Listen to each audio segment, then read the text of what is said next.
Loh, jadi 100 itu kalau kita sudah nanti setelah berduaan dengan nanti nya jadi pak.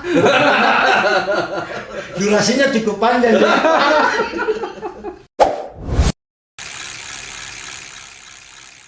Halo Sobat Goes, ketemu lagi di MSP Cycling Channel. Pada hari ini kita akan membahas mungkin yang santai-santai saja. Kita akan bahas cerita pengalaman pribadi kita ya, kenapa sampai mulai dari bagaimana awalnya kita tertarik pada hobi goes, kemudian akhirnya sampai sekarang ya, mungkin ada pengalaman yang unik selama kita goes. Dan untuk itu saya sudah ditemani oleh dua goeser yang hebat ya. Siapa yang tidak kenal, kalau sekitar Sorong saja ya, siapa yang tidak kenal Om Romi ya, dan Om Archie ya. Oke, kita mulai dari Om Romi. Om Romi, awal bersepeda itu mulai kapan? Jadi ceritanya dulu waktu pertama kali pindah ke Sorong itu kita kayak macam gak ada hiburan. Sorong itu tahun-tahun 2004, 2005 itu. Jadi kita macam sepi, nggak ada kegiatan.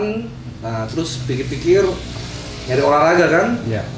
Nah kebetulan waktu itu ada teman-teman ada yang bersepeda. Nah sudah iseng-iseng coba beli sepeda. Waktu itu pertama kali beli sepeda asli besi. Masih ingat itu. Ya. Ingat itu mereknya Wim Cycle. Saya masih ingat sekali tuh Wim Cycle MTB. Nah beli itu pertama kali ikut teman-teman Osaka itu dibawa ke Katapok. Jadi jalanan itu masih sertu-sertu itu. Kita sudah sampai Katapok waktu itu. Sangat menyiksa. Tapi ada semacam kebahagiaan tersendiri. Jadi ada unsur kayak macam tantangannya, wisata gitu kan. Jadi kita kan kayak macam jalan-jalan itu enak juga gitu sambil menikmati perjalanan itu. Tapi yang paling utama itu adalah kebersamaannya. Nah dari situ kemudian mulai belajar mengenal sepeda, terus mulai belajar upgrade, ganti sepeda. Saya sesudah Wim Cycle saya jual, saya beli sepeda rakitan. Waktu itu saya masih ingat merek GT. Nah di situ saya mulai menekuni, belajar pelan-pelan main MTB. Terus waktu itu kalau kita naik sepeda itu dari Kampung Baru sampai ke Perumda saya itu kita sudah pukul dada sudah, wah saya ini sudah waktu zaman itu ya, zaman itu. Terus kan jalan-jalan di ini kan masih masih sunyi di sana ya. Apa itu Korem ya, itu apa Batalion itu masih 2 jalan tuh Dok. Sebelah itu masih jalan tanah, sebelah sini sudah jalan aspal, sebelah depan Batalion itu tahun berapa itu? Sekitar 2007, 2006 itu saya ingat. 2006 kalau nggak salah itu masih ingat itu. Nah itu sudah. Jadi mulai belajar. Terus waktu zaman itu kita kalau bersepeda itu Dok itu kira-kira hanya 4 orang, 5 orang. Wah itu sudah bahagia sekali tuh. Orang-orang itu lihat kita kayak orang gila itu, ini ngapain gitu, sepeda sampai karena itu kan belum zamannya, belum ramai kayak sekarang ya. Iya, hanya bisa hitung jari lah kalau lihat orang bersepeda di jalan. Nah terus sudah mulai gitu, mulai kita belajar ke AIMAS, terus mulai belajar ke jauh-jauh SP1, SP2, SP3 sampai ke Katimin waktu itu, sampai ke Katapok. Nah di situ terus mulai ada teman-teman ada yang bergabung, terutama itu yang saya perhatikan itu teman-teman yang perantauan dari luar kan, mereka kan ini sampai ke sini kayak macam gak ada hiburan itu loh. Bujang. Ya bujang ketemu lagi ya udah mulai bergabung.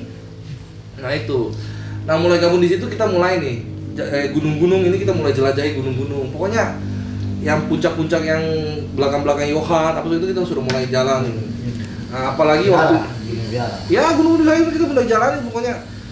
Ya, jadi di situ mulai terasa enaknya.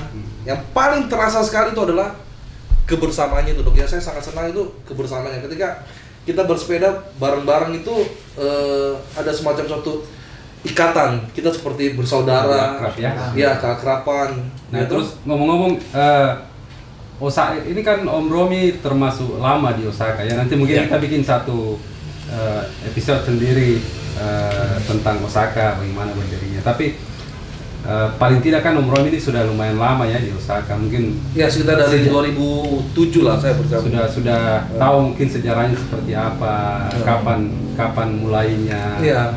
Itu kira-kira bagaimana? Kira-kira kapan berdirinya dulu? Kalau nggak salah itu tahun 96. 96. 96 itu pertama kali orang-orang pendirinya itu bersepeda, jadi gabung-gabung gitu. Ya. Kalau saya nggak salah itu rata-rata sudah almarhum. Tinggal satu orang itu, Engkong, ya? Iya. Yang lain rata-rata sudah almarhum. Iya.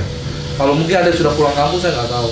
Macam kita ini kan baru-baru. Saya tahun 2016 kalau tidak salah waktu itu digabung, diajak Om Opan ceritanya ini. Iya. Jadi Iya. enggak tahu mungkin sempat masuk di grup itu. Jadi diajak Om Opan dari Harapan Indah. Jadi terus sampai ke Mana? Tugu Merah. Tugu Merah dia ospek saya itu. Jadi dia dari Sama dong kan itu. Harapan Indah kan. Iya. Jadi waktu itu kan kebetulan dari Kalimantan saya sudah sepedaan juga dengan komunitas di sana kan. Nah pas kesini tidak ada teman saya lihat. Nah Iya. kebetulan ipar saya itu teman sama Om Opan. Ya hubungi Om Opan. Om Opan ajak saya. Iya. Jadi dia ospek saya mulai dari Harapan Indah, terus Sampai tidak Tugu berhenti lewat rumah sakit, jalur di rumah sakit sampai Tugu Merah. Tugu Merah lanjut lagi di Aimas baru singgah. Dulu itu kita rasa sudah hebat sekali kalau Pakai MTB, no? Pakai Iya. MTB. Dulu kita sampai dari Sorong saya sudah sampai di alun-alun tuh, kita sudah rasa bangga sekali itu. Nah itu pokoknya jadi Terus habis itu Tom, saya bilang, wah ini Osaka orang hebat mati sudah kalau saya ikut ini. Sudah saya harus latihan dulu. Iya. Latihan dulu, akhirnya vakum dulu di situ. Tidak lama setelah Caken masuk, Arci masuk. Nah, baru saya aktif lagi. Waktu itu saya juga waktu pertama gabung di sepeda itu Padok yang ajak juga. di Sobat ya, Sobat. Nah itu setelah dari Osaka itu saya masuk, saya bilang aduh saya tidak bisa ini kayaknya orang jago sama di Osaka ini. Karena mereka merasa mampu. Kita bikin sobat dulu. Nah, Kita rintis satu komunitas kecil, yaitu Sobat. Sobat ya, Sorong Bike Adventure. ya. Nah, setelah dirintis itu, Padok ada saya. Nah, di situ juga pertama kali saya bersepeda. Nah, waktu itu kita latihan naik ke Aimas ya, Padok ya? Ya, Imas. Nah, naik. Nah, waktu naik ke Aimas, Padok kan sudah lolos ke Iya, Tugu Tugu Merah. Merah. Nah, sementara saya kan belum pernah. Nah, di situ ada 4 kali kan, 3 kali ya kita coba. Yang dengan Padok kan 2 kali. Nah, terus saya kan coba sendiri juga 2 kali.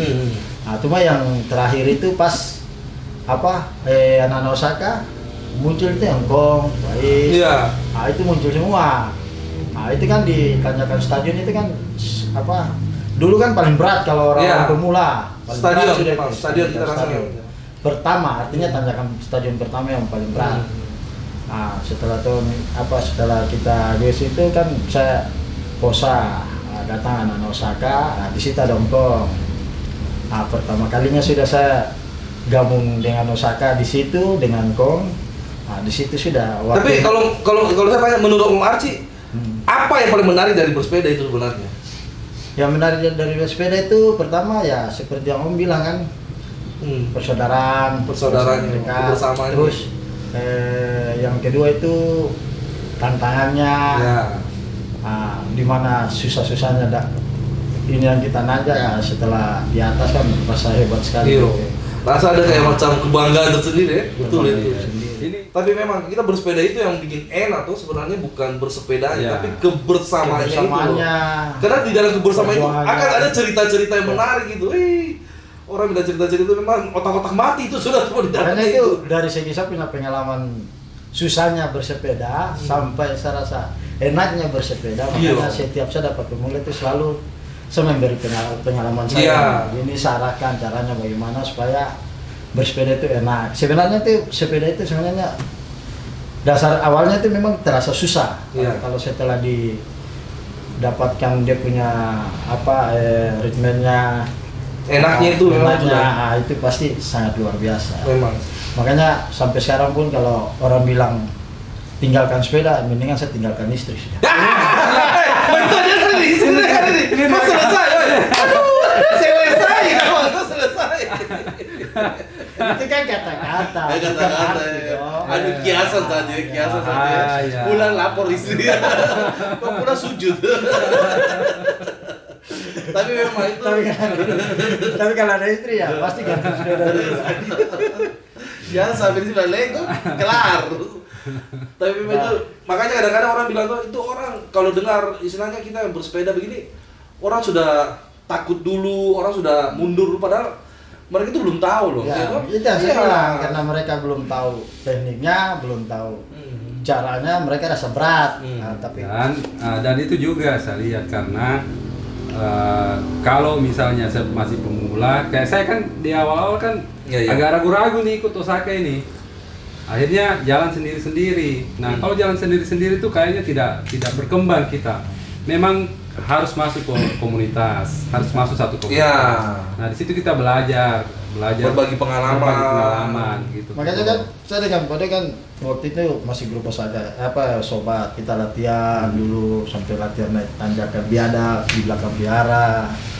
Setelah ini latihan begitu sudah rasa mampu baru mulai bergabung.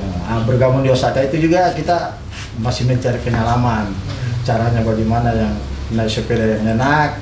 Karena di situ kan Osaka kan yang paling maksudnya grup paling tua. Tapi kadang orang itu salah mengartikan, Dok. Jadi kadang orang itu bahwa orang bergabung itu bersaing gitu. Oh, itu salah. Bukan. Jadi kalau kita gabung sama teman-teman itu kadang-kadang orang pikir saling adu kuat, mau cari yang siapa lebih cepat, siapa lebih kuat. Itu kan tergantung juga tergantung dari masing-masing orang ya. Ada yang kiblatnya, ada yang pahamnya juga begitu, ada juga yang tidak. Tapi yang paling utama sebenarnya itu yang Om Romi bilang tadi, kebersamaan. Nah, kalau saya tidak masuk Osaka mungkin saya tidak bisa kenal Om Romi, tidak bisa kenal Om Budi, yang lain-lain teman-teman. Betul. Karena di komunitas itu kita banyak di dalam dari berbagai profesi, berbagai latar belakang, dan itu di dalam komunitas itu sama semua, setara semua, tidak ada bersepeda. Di atas sepeda sama rasa, di bawah sepeda rasa sendiri. Tapi memang Dok, saya senang itu Dok, waktu awal-awal kita bersepeda itu Dok, saya tidak pernah lupa Dok, itu dari bersepeda itu saya kita kenal itu banyak orang, mulai dari pejabat-pejabat, teras, apa segala macam sampai orang-orang kerja kantoran. Artinya ini manfaat bersepeda. Ya, kita punya banyak kenalan, banyak. Jadi kadang-kadang kalau kita itu kemana-mana itu, ada loh teman kita di sini, kayak itu enak itu betul. Dan satu lagi saya lihat solidaritas orang bersepeda itu di mana-mana. Kalau misalnya kita dari sini ke Jawa misalnya. Ada mungkin komunitas di sana, meskipun kita tidak kenal bisa langsung akrab, bisa nyambung. Itu contohnya kayak Om Rustam kemarin waktu kita tur Makassar Palopo kan, Om Rustam pulang itu kan sendiri. Begitu bawa sepeda di bandara situ kan ada penjaga bandara sini kan, kebetulan orang Goser juga. Dia tanya Om Rustam, sepeda ya? Habis gue dari mana? Bilang dari Bali. Habis dari Bali, Makassar Palopo. Saya juga Goser. Akhirnya Om Rustam diladeni, diuruskan semua barangnya semua. Jadi Om Rustam tinggal terima beres. Sama waktu Bali. Pak polisinya Pak polisi ternyata Goser juga. Malah dibantu kita itu. Bantu. Jadi solidaritasnya bagus. Luar biasa lah dari segi berteman, kesehatan dengan pokoknya banyak. Memang banyak pengalaman-pengalaman, cerita-cerita yang menarik waktu kita bersepeda itu susah kita lupakan memang. Suka dukanya itu Apalagi kalau lihat teman jatuh itu paling bahagia kan. Ya dulu kan suka bully-bully lah kalau jatuh, dijadikan. Om Romi, pengalaman yang paling paling berkesan selama bersepeda ini, kira-kira apa, ada mungkin pengalaman yang sangat Saya paling yang berkesan saya bisa lupa gitu. Yang saya tidak bisa lupa itu waktu Tour de Ambon itu. Itu saya ingat betul. Itu kalau tidak salah pesertanya itu 423 orang. Ya, betul. Saya nomor 422, engkau nomor 423 itu. Om Romi kan peserta. Om dia rombongan dia. Itu betul, sampai terakhir panitia ditanya, masih ada di belakang? Ada, Pak. Berapa orang? 2 orang, langsung di foto itu. Saya sama Kong. Bagaimana? Yang sudah dikawal di Iya. belakang. Kong suruh naik mobil mobil ambulans. Kong bilang, santai aja Om. Aduh, santai aja. Kapan tibanya Kong kita ini? Itu kita dikawal. Iya. Dikawal sama mobil ambulans, mobil patroli. Peserta paling terakhir itu. Mama saya bilang, memang ini Kong ini. Kong naik sudah, Kong santai aja Om. Tetap sampai. Aduh, saya bilang betul-betul. Dan memang itu sangat-sangat. Kenapa? Karena di situ sudah saya cukup bangga loh, kita dari Papua itu waktu Tour de Ambon kan bukan main-main dok itu. 3 hari ya? 3 hari 4 hari? Bukan masa 3 harinya, itu kan dari seluruh komunitas Indonesia dok itu. Iya. Dan itu dibatasi. Kita dari Sorong itu termasuk kota terbesar loh. Yang kota lain 10, kita itu 21 loh. 21 orang. 21 orang, 20 dari iya. Papua. 20 itu dari komunitas, satunya kan Pak Kapolres, jatahnya toh. Memang, karena kita kan cuma dikasih 20 waktu itu. Nah, yang bikin kita bangga itu sebagai peserta dari Papua itu adalah 2 dok. Peserta tertua dan peserta termuda itu dari Papua. Iya, iya. Yang tertua itu Kong. Waktu itu kalau salah usianya sekitar 76. 76. Iya toh? Yang termuda itu dari Manokwari. Bukan, saya kira cucunya. Bukan. Anaknya Haji Faisal ya. Oh Haji Faisal. iya. Umur yang mau umur 11 kalau tidak. Iya. Nah itu. yang 2 itu. pakai helm apa kepala burung ini, burung Iya. urip kah. Pokoknya itu anak itu. Itu Jadi helm. 2. Jadi dulu waktu zaman dulu waktu teman-teman itu suka ikut apa itu dok, itu ada namanya itu sepeda jelajah Nusantara. Iya. Kita pegang rekor juga itu.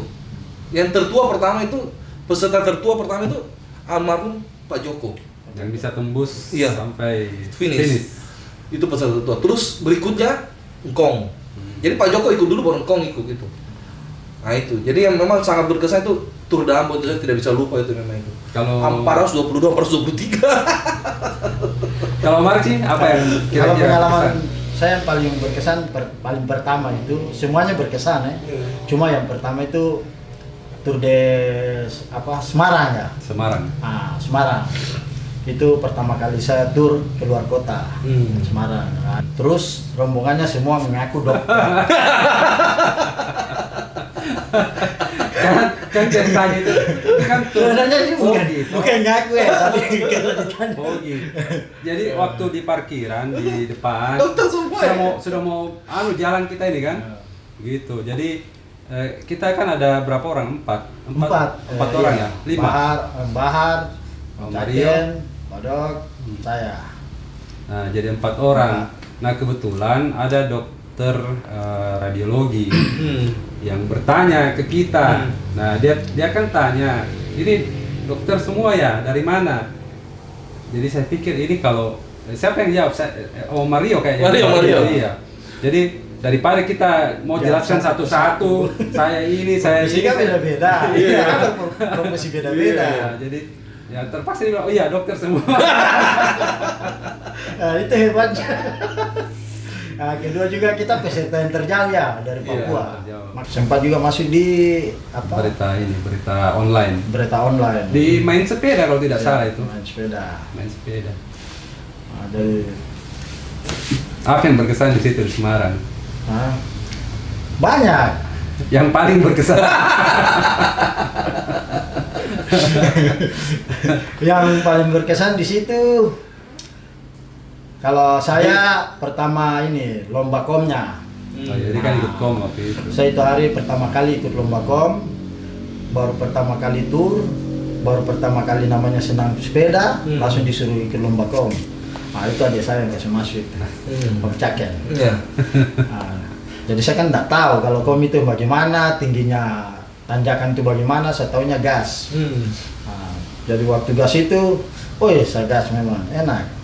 Nah, jadi saat itu kan saya belum mengerti namanya spare part sepeda itu sprocket berapa itu saya tidak mengerti. Saya tahunya Shifting itu juga belum terlalu lincah mungkin ya. belum terlalu lincah juga pakai klik. Oh, itu masih MTB ya? Hari saya pakai RB-nya ini. Omis. Oh, iya, tapi iya. dibikin hybrid kan. Iya, Drop bar. Ya belum drop bar. Anu flat bar ya, masih flat bar. Jadi saat itu waktu lomba kom kita nanya, nah, satu persatu itu saya kasih lambu kan. Nah, pas yang paling lucunya lagi itu baru saya sadar setelah di atas, mungkin lah lawan ini sudah rasa jengkel kan, setiap naik dia nanya saya naik mulus. Habis itu saya istirahat, karena saya tahu kan saya belum terlalu ini, saya istirahat, dia naik lagi. Saya kejar lagi, akhirnya dia tegur. Dia bilang, "Om, sprocketnya bagus ya, besar ya, bisa manjat pohon kelapa." Akhirnya saya bersadar, oh, ternyata sprocketnya kan saya belum tahu fungsinya sprocket itu apa. Nah, saya cuek aja. Nanti setelah sekarang baru saya sadari ternyata memang sprocket besar di saat tanjak itu sangat luar biasa pentingnya. Memang. Jadi memang pengalaman-pengalaman gitu yang bikin kita bahagia di sepeda itu, Dok. Itu betul ya. Lucu-lucu lah kita bilang. Lucu di situ kan banyak ceritanya. Banyak ceritanya, betul. Dan memang kalau sudah di atas sepeda itu semua stres Iya, hilang semua. Jadi tidak ada Udah, lagi. Jadi tantangan sepeda juga itu cuma fokus untuk Iya. melepaskan ini Stres juga. stres juga. Ya, jadi banyak keuntungannya sebenarnya. Banyak. Tapi Itu kan kayak Tapi kalau kita, kalau bilang lepas stres, saya ingat waktu di Kintamani itu saya lebih stres gitu. Sangat stres itu kalau ya. stres ya. Betul.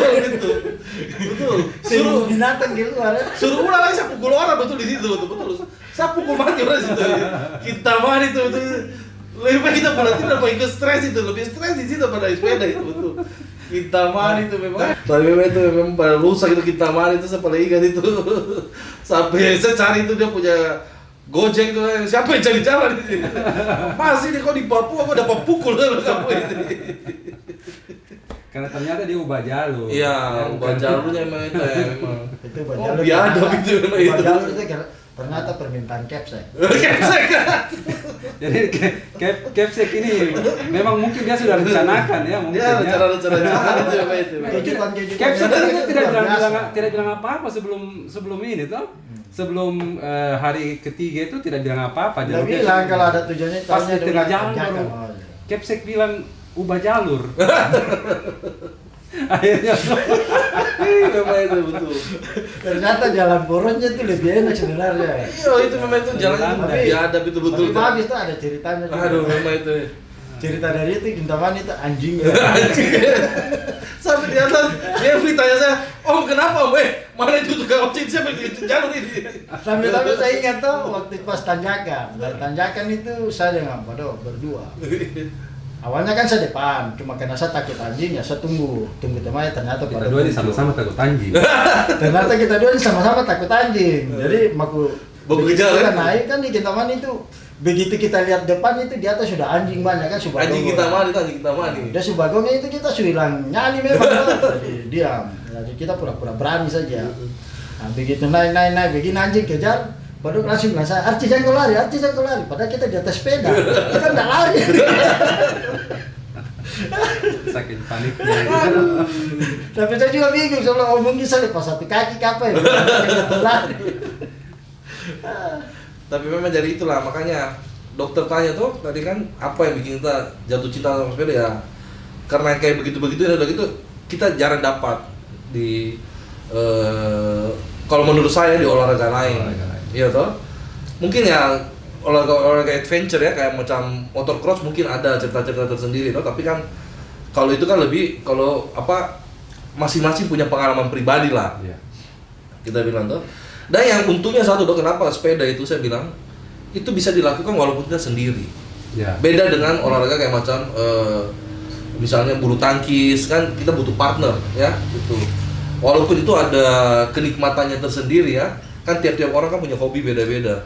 Nah, salah satu keunggulannya kalau bagi saya sepeda itu karena dalam keadaan apapun kita tetap bisa melakukan olahraga itu, dan masih ada pengalaman-pengalaman bisa kita dapat. Orang bilang kan sekarang istilahnya kan apa dewe-dewe rapopo gitu. Nah itu sendiri nggak apa-apa. Ya karena kan sekarang lagi musim covid tuh, tapi kan ternyata sekarang virtual bisa. Iya. Kalau keuntungan saya bersepeda itu banyak manfaatnya. Itu kayak saya dulu kan akut. Nah, setelah saya bersepeda itu yang pada perkenalkan kan. Nah, dulu kan mau olahraga saya serba bingung mau olahraga apa yang bagus. Lari juga sudah tidak bisa lari.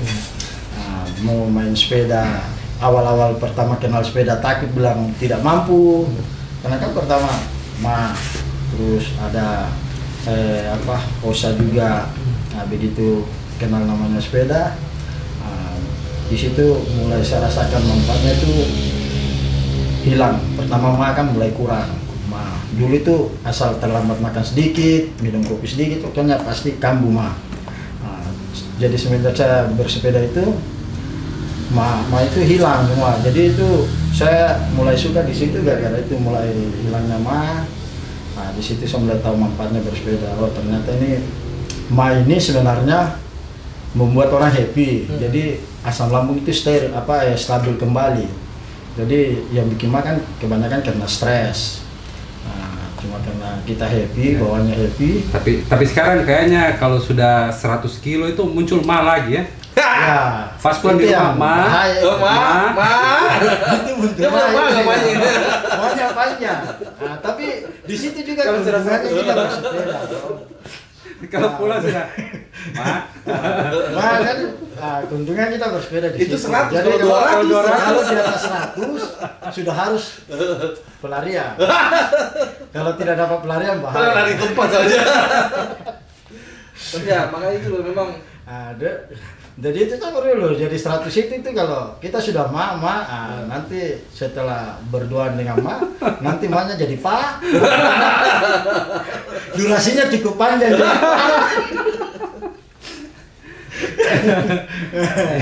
Nah, jadi manfaat bersepeda itu semua membawa sehat lah. Yeah. Mulai hilangkan penyakit terus di mana juga kita punya stamina yang dulu sering loyo, gampang capek juga hilang.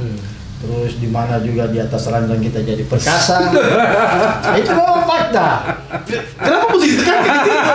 Dan memang kan fakta kesehatan. Biar orang tahu dong. Nanti kalau semua main sepeda aku tanggung jawab. Nah, makanya saran saya sebenarnya kita kalau bujang bersepeda itu di bawah 100. Oh, jangan sampai lebih 100 ya. Bahaya. Efek sampingnya bahaya. Efek sampingnya bahaya kalau di atas 100. Makanya terkadang itu teman-teman bujang itu selalu ngajak 100 itu bukannya saya tidak mau. Karena di saat ini saya lagi bujang. Saya tidak mau di atas 100 dulu. Karena tidak ada Tapi ya itulah makanya saya bilang memang semua olahraga itu istilahnya ada kenikmatannya tersendiri. Ada penggemar-penggemar fantasinya tersendiri. Tapi ya karena kebetulan kita di sini pesepeda Dok ya. Jadi ya itulah kenikmatan yang kita rasakan, ya kan? Tidak mungkin tidak semua orang merasakan seperti apa yang kita rasakan, ya toh. Tapi yang jelas bahwa olahraga itu besar manfaatnya. Apalagi di atas 100 kilo. di atas 100 kilo itu. Ya mungkin banyak yang gagal sampai ke tahap ini karena mungkin di awal-awal sudah menyerah. Ya, menyerah. Jadi saya kan pertama-tama begitu, naik sepeda itu kayak olahraga apa ini? Terus badan sudah sakit-sakit pulang, kram-kram. Nah, sama itu nanti saya pernah tanya. Ya, nanti lama-lama sudah terbiasa, sudah rasakan manfaatnya. Kalau saya begini, saya waktu awal-awal tuh itu saya salah satu menjadi motivasi saya untuk menaklukkan diri saya sendiri gitu loh. Jadi istilahnya ketika saya tanjakan, kalau saya bilang saya mampu, saya akan selesaikan. Tapi kalau memang saya tidak mampu, ya saya tidak akan paksakan. Ya. Sama juga dengan kita punya kehidupan. Ketika kita menjalani suatu hal, kalau saya mampu selesaikan, saya akan selesaikan. Tapi kalau saya tidak mampu, saya tidak akan jalani kehidupan itu, kayak gitu loh. Jadi istilah suatu tantangan bahwa bagi kita bahwa saya mampu dan saya akan selesaikan. Cepat atau lambat, saya nggak pusing gitu. Tapi yang jelas, artinya saya finish, selesaikan. sampai. Finish.